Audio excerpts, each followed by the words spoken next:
Good morning students. Today we discuss about the thermal energy. Thermal energy அப்படி சொன்னால் வெப்ப ஆற்றல் அப்படி சொல்லிட்டு தமிழில் சொல்லுவோம். லாஸ்ட் கிளாஸ் வந்து பார்த்தா நம்ம டெம்பரேச்சர் வெப்பநிலை என்றால் என்ன அதை பற்றி பார்த்தோம். அதே போல் தெர்மல் ஈக்விலிபிரியம் வெப்ப சமநிலை அப்படின்னு எப்படி நடக்குது சொல்லிட்டு பார்த்தோம். இந்த கிளாஸில் தெர்மல் எனர்ஜி பற்றி பார்க்கலாம். If you leave a cup of hot milk on the table for some time, what happens? இப்போது ஒரு கப்பில் ஹாட் மில்க் சூடான பால் எடுத்துகிட்டு போயிட்டு டேபிள் மேலே வைக்கிறோம். அப்போ என்ன நடக்கணும்? கொஞ்ச நேரம் கழிச்சு நம்ம பார்க்கும்போது என்ன நடக்கும்? The hotness of the milk decrease after some time. கொஞ்ச நேரம் கழிச்சு பார்க்கும்போது அந்த மில்கோட டெம்பரேச்சர் ஹாட்னஸ் வந்து பார்த்தா டிக்ரீஸ் ஆகிருக்கும், அதாவது அதனுடைய சூடு வந்து பார்த்தா குறைஞ்சிருக்கும். Similarly if you keep a bottle of cold water on a table, the water become warmer after some time. அதே போல் ஒரு வாட்டர் பாட்டிலில் என்ன பண்ணுறோம், கோல்டு வாட்டர் எடுத்துட்டோம், அதை கொண்டு போய்ட்டு கொஞ்ச நேரம் டேபிள் மேலே வைக்கிறோம். அப்படி வச்சதுக்கப்புறம் கொஞ்ச நேரம் கழித்து பார்க்கும்போது த வாட்டர் பிகம் வார்மர், அந்த தண்ணி வந்து கொஞ்சம் சூடாக இருக்கும். So what do you infer from this observation? So ரெண்டு விதமான கேஸ் பார்த்துருக்கோம். ஸோ இதுலேருந்து நம்ம என்ன தெரிஞ்சுக்கிறோம் அப்படின்றது முக்கியம். என்ன தெரிஞ்சுக்கிறோம் அப்படின்னு கேட்டிங்கன்னா, in the case of hot milk there is a flow of energy from the cup of milk to the environment. First கேஸில் வந்து பார்த்தீங்கன்னா சூடான பால் கொண்டு டேபிள் மேலே வைக்கிறோம். அப்படி வைக்கும்போது அது இந்த சூடான பால் தன்னுடைய சரௌண்டிங் இருக்கக்கூடிய என்வரன்மெண்ட்டில் அதனுடைய வெப்பநிலையை ட்ரான்ஸ்ஃபர் பண்ணுது. இந்த second case the energy is transfer from the environment to the water bottle. Second case வந்து பார்த்தீங்கன்னா energy is transfer from the environment to the water. Second case வந்து பார்த்தீங்கன்னா அதை சுற்றி இருக்கக்கூடிய என்வாரன்மெண்ட்லேருந்து எனர்ஜி வந்து அந்த வாட்டர் பாட்டிலுக்கு ட்ரான்ஸ்ஃபர் ஆகுது. ஓகே, ஃபஸ்ட்டு வந்து பார்த்தா ஹாட் வந்து அந்த சூடான பால்லேருந்து சரௌண்டிங் ட்ரான்ஸ்ஃபர் ஆகுது என்விரான்மெண்ட்டில். செகண்ட் வந்து பார்த்திங்கன்னா என்விரான்மெண்ட் இருக்கக்கூடிய ஹாட்னஸ் வந்து பார்த்தீங்கன்னா அந்த கோல்டு வாட்டருக்கு ட்ரான்ஸ்ஃபர் ஆகுது. So this energy is termed as the thermal energy. So இந்த வெப்ப பரிமாற்றம் தான் நம்ம என்ன சொல்கிறோம், தெர்மல் எனர்ஜி அப்படின்னு சொல்லிட்டு சொல்கிறோம். ஓகேங்களா, அதாவது வெப்ப ஆற்றல். ஃபஸ்ட்டில் வந்து பார்த்திங்கன்னா டெம்பரேச்சர் வந்து சரௌண்டிங் போகுது, செகண்டில் சரௌண்டிங் வந்து அந்த கோல்டு வாட்டருக்கு போகுது. ஸோ இந்த பரிமாற்றம் நடக்கக்கூடிய அந்த ஆற்றல் தான் நம்ம தெர்மல் எனர்ஜி அப்படின்னு சொல்லிட்டு சொல்கிறோம். when a hot object is in contact with another cold object, a form of energy flow from the hot object to the cold object which is known as a thermal energy. இப்போ அதே போல் hot object ஒன்று எடுத்துருவோம், அதே போல் அது கூட gold object ரெண்டுத்தையும் எடுத்துகிட்டு ரெண்டுத்தையும் கான்டாக்டில் வைக்கிறோம். ஒரு ஹாட் ஆப்ஜெக்ட் மேலே கோல்டு ஆப்ஜெக்ட்டோ இல்லை கோல்டு ஆப்ஜெக்ட் மேலே ஹாட் ஆப்ஜெக்ட், அதாவது சூடான பொருள் மேலே குளிர்ச்சியான ஒரு பொருளை வைக்கிறோம். அப்படி வைக்கும்போது a form of energy flow from the hot object to the cold object. அப்போ அந்த இடத்துல ஹாட் ஆப்ஜெக்டில் இருக்கக்கூடிய எனர்ஜி கோல்டு ஆப்ஜெக்ட்டுக்கு ட்ரான்ஸ்ஃபர் ஆகுது. இந்த ட்ரான்ஸ்ஃபர் ஆகக்கூடிய இந்த எனர்ஜி தான் நம்ம தெர்மல் எனர்ஜி, வெப்ப ஆற்றல் அப்படி சொல்லிட்டு சொல்கிறோம். thus thermal energy is a form of energy which is transferred between any two bodies due to the differences in their temperature. அதே போல் இந்த தெர்மல் எனர்ஜி வேறு மாதிரி எப்படி சொல்லலாம் அப்படின்னு சொன்னால், ரெண்டு பொருள் எடுத்துரும், அதாவது டிஃப்ரெண்ட் டெம்பரேச்சர், ஒன்று டெம்பரேச்சர் அதிகமாக இருக்கும், இன்னொரு பொருள் டெம்பரேச்சர் கம்மியாக இருக்கிற மாதிரி, அதாவது டிஃப்ரெண்ட் டெம்பரேச்சர் கூடிய ரெண்டு பொருள் எடுத்துகிட்டு அது பக்கத்தில் வைக்கும்போது ஹாட் ஆப்ஜெக்ட்லேருந்து கோல்டு ஆப்ஜெக்ட்டுக்கு என்ன பண்ணுவோம், வெப்பம் அதிகமான பொருளிலிருந்து வெப்பம் குறைவாக இருக்கக்கூடிய பொருளுக்கு ட்ரான்ஸ்ஃபர் ஆகும். Thermal energy is also known as heat energy or simply heat. அதே போல் இந்த தெர்மல் எனர்ஜி தான் நம்ம ஹீட் எனர்ஜி அப்படின்னு சொல்லிட்டு சொல்கிறோம். ஓகேங்களா, அதை சிம்பிளாக நம்ம ஹீட் வெப்பம் கூட சொல்லலாம்.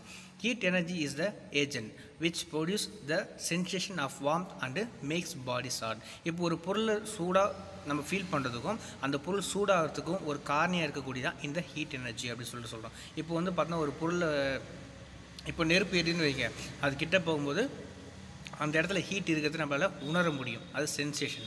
அதே போல் ஒரு பொருளை தொடும்போது அந்த பொருள் சூடாக இருக்கும். ஓகேங்களா, அப்போது ஒரு பொருள் சூடாக இருக்கிறத உணர்றதுக்கும் ஒரு பொருள் சூடாக இருக்கிறதுக்கும் காரணமாக இருக்கிறதுக்கு எதுன்னு கேட்டால் இந்த ஹீட் எனர்ஜி. ஓகேங்களா, அதே போல் the process in which heat energy flow from a body at higher temperature to the another object at lower temperature is known as heating. அதே போல் இது வேறு மாதிரி எப்படி சொல்லலாம்னா, process in which heat energy flow from a higher temperature to lower temperature. ஒரு பொருளை வந்து அதிகமான சூடுக்கு சொன்னால் அது என்ன பண்ணும், அதிகமான இடத்துலேருந்து குறைவான பகுதிக்கு ட்ரான்ஸ்ஃபர் ஆகும். ஓகேங்களா, இதை தான் நம்ம என்ன சொல்கிறோம், ஹீட்டிங், வெப்பப்படுத்துதல் அப்படி சொல்லிட்டு சொல்கிறோம். This process of transmission of heat may be done in any of the ways like conduction, convection and radiation. அதே போல் இந்த ஹீட் எனர்ஜி வந்து மூன்று விதமாக ட்ராவல் பண்ணும். அது வந்து பார்த்தீங்கன்னா கண்டக்ஷன், வெப்ப கடத்துதல், கன்வெக்ஷன் வெப்ப சலனம் அண்ட் ரேடியேஷன், இது மூன்று மூலியமாகவும் அந்த ஹீட் எனர்ஜி ட்ரான்ஸ்ஃபர் ஆகும். Heat is a scalar quantity. Heat வந்து பார்த்தா ஒரு ஸ்கேலார் quantity.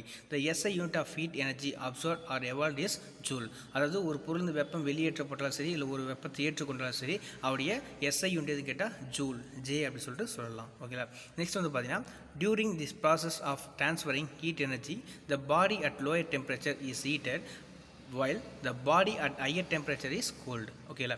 அதே போல் இந்த ஹீட் எனர்ஜி ட்ரான்ஸ்ஃபர் ஆகும் இல்லையா, அப்போ இந்த தெர்மல் எனர்ஜி ட்ரான்ஸ்ஃபர் ஆகும்போது transferring heat energy the body at lower temperature இருக்கக்கூடிய பொருள் ஹீட் ஆகும். அதே போல் ஹையர் டெம்பரேச்சர் இருக்கிறது கோல்டாக மாறும். ஓகேங்களா. இப்போ ஒரு ஃபார் எக்ஸாம்பிள் பார்த்தா ஒரு காஃபி எடுத்துக்கிறோம், அது சூடாக இருக்குது, அதை சரௌண்டில் வைக்கும்போது அதோடைய வெப்பநிலை குறையுது. அப்போ சூடாகக்கூடிய பொருளோட வெப்பநிலை குறையுது. அதே போல் குளிர்ச்சியான ஒரு பொருள் எடுத்து வந்து சரௌண்டில் வைக்கிறோம், அது வைக்கும்போது அது என்ன பண்ணும், சரௌண்டிங்க்கு ஹீட் எனர்ஜி ட்ரான்ஸ்ஃபர் பண்ணிவிட்டு அதுக்கேற்ற மாதிரி சூடாக மாறும். ஸோ கோல்டாக இருக்கக்கூடிய ஆப்ஜெக்ட் ஹாட்டாகவும் ஹாட்டாக இருக்கக்கூடிய பொருள் கோல்டாகவும் மாறுது. This process of transfer of heat energy is termed as cooling. இதனால் இந்த ஹீட் எனர்ஜி ட்ரான்ஸ்ஃபர் இல்லையா, இதை நம்ம கூலிங் கூட சொல்லலாம், அதாவது குளிர்வித்தல்னு சொல்லலாம். But in most of the case அந்த term heating is used instead of cooling. அதே போல் நம்ம பெரும்பாலும் என்ன பண்ணுறோம், இது கூலிங்னு சொல்ல மாட்டோம், ஹீட்டிங்கிற வார்த்தை தான் நம்ம பயன்படுத்துகிறோம். ஸோ அதனால் அது ஹீட்டிங் அப்படின்னு சொல்லிட்டு சொல்கிறோம். when the thermal energy is transferred from one body to another this result in the rise or lowering of the temperature of either of the bodies. அதே போல் இந்த தெர்மல் எனர்ஜி ஒரு பொருள் இன்னொரு பொருளுக்கு ட்ரான்ஸ்ஃபர் ஆகுது, ஒன் பாடியிலேருந்து இன்னொரு பாடிக்கு ட்ரான்ஸ்ஃபர் ஆகும்போது ஸோ அதனுடைய டெம்பரேச்சர் இன்க்ரீஸாக இருந்தாலும் சரி இல்லை லோயராக இருந்தாலும் சரி, அப்படின்னா சொன்னால் அதிகமான பொருளாக இருந்தால் குறையும், அதே போல் குறைவான டெம்பரேச்சர் தான் இன்க்ரீஸ் ஆகும். ஓகேங்களா. அது எதுவாக இருந்தாலும் சரி. ஓகேங்களா. நெக்ஸ்ட் வந்து பார்த்தா characteristic features of heat energy transfer. அதே போல் ஒரு ஹீட் எனர்ஜி ட்ரான்ஸ்ஃபர் ஆகுதுன்னா அந்த இடத்துல இருக்கக்கூடிய பண்புகள் என்னென்ன அப்படின்னு சொல்லிட்டு பார்க்கலாம். Heat always flow from A system at higher temperature to A system மற்றும் லோயர் டெம்பரேச்சர். எப்பவுமே வெப்பமானது என்ன பண்ணுன்னா அதிகமான டெம்பரேச்சர்லேருந்து கம்மியாக இருக்கக்கூடிய டெம்பரேச்சர் போகும், அதாவது ஹையர் டெம்பரேச்சர்லேருந்து லோயர் டெம்பரேச்சருக்கு போகும். செகண்ட் பாயிண்ட் வந்து the mass of a system is not alter when it is heated or cold. அதாவது ஒரு பொருளை ஹீட் பண்ணாலும் சரி இல்லை கோல்டு பண்ணாலும் சரி, அதாவது அந்த பொருளை குளிர்வித்தாலும் சரி இல்லைனா வெப்பப்படுத்தினாலும் சரி, அவருடைய அந்த பொருளோட நம்ம எடுத்துக்கொள்ளக்கூடிய பொருளோட நிறை எப்பவுமே மாறாது. ஃபார் எக்ஸாம்பிள் தண்ணி எடுத்துக்கிறோம், தண்ணியை ஹீட் பண்ணாலும் அவருடைய நிறை மாறாது, அதே கூல் பண்ணாலும் அவருடைய நிறை மாறாது.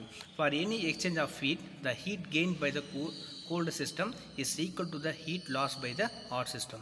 அதே போல் எந்த எக்ஸ்சேஞ்ச் ஒரு ஹீட் வந்து எப்படி எக்ஸ்சேஞ்ச் ஆனாலும் சரி ஹாட் பாடிலேருந்து கோல்டு பாடி தான் போகும். அப்படி போகும்போது அந்த ஹீட் எனர்ஜி வந்து எந்த அளவுக்கு ஒரு கோல்டு பாடி எந்த அளவுக்கு ஒரு ஹீட்டை எடுத்துக்குதோ அதே அளவுக்கு தான் அந்த வெப்பம் என்ன பண்ணும், இன்னொரு பொருளை எழுந்திருக்கும். அதாவது ஒரு பொருள் இருக்கக்கூடிய வெப்பம் அது ஏற்றுக்கொள்ள வெப்பத்துக்கு சமமாக இருக்கும். அதுதான் heat gain equal to heat loss. எந்த அளவுக்கு நம்ம வெப்பத்தை எடுத்துருமோ அந்த அளவுக்கு அந்த ஹீட்டில் லாஸ்ட்டாக இருக்கும். அப்போ ரெண்டுமே எப்படி சொன்னால் ஈக்குவலாக இருக்கும் அப்படின்னு சொல்லிட்டு சொல்கிறாங்க. ஓகேங்களா.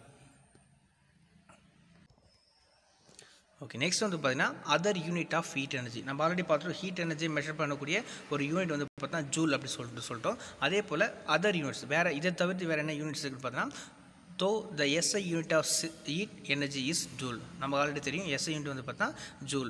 there are some other commonly used unit. அதே போல் பார்த்தா பொதுவாக சில வேறு யூனிட்ஸ் நம்ம பயன்படுத்துகிறோம். அது என்னென்ன பார்த்தீங்கன்னா ஃபர்ஸ்ட் ஒன் கலோரி. கலோரி அப்படி சொன்னால் 1 calorie is defined as the amount of heat energy required to raise the temperature of 1 gram of water through 1 degree Celsius. அதாவது 1 கிராம் நிறையுள்ள ஒரு நீரோட வெப்பநிலையை 1 டிகிரி செல்சியஸ் உயர்த்துவதற்கு தேவைப்படக்கூடிய வெப்ப ஆற்றுடைய அளவு தான் கலோரி அப்படி சொல்லிட்டு சொல்கிறோம். ஓகேங்களா. ஒரு கலோரி அப்படின்றத எப்படி டிஃபைன் பண்ணனா the amount of heat energy required to raise the temperature of 1 gram of water through 1 degree Celsius. 1 gram நிறையுள்ள நீரோட வெப்பநிலையை 1 டிகிரி செல்சியஸ் உயர்த்துவதற்கு தேவைப்படக்கூடிய வெப்ப ஆற்றுடைய அளவு தான் கலோரி அப்படி, அதாவது 1 கலோரி அப்படி சொல்லிட்டு சொல்கிறோம். நெக்ஸ்ட் வந்து கலோரி. நெக்ஸ்ட் வந்து பார்த்தா கிலோ கலோரி. கிலோ கலோரினா 1 kilocalorie is defined as the amount of heat energy required to raise the temperature of 1 kilogram of water through 1 degree Celsius.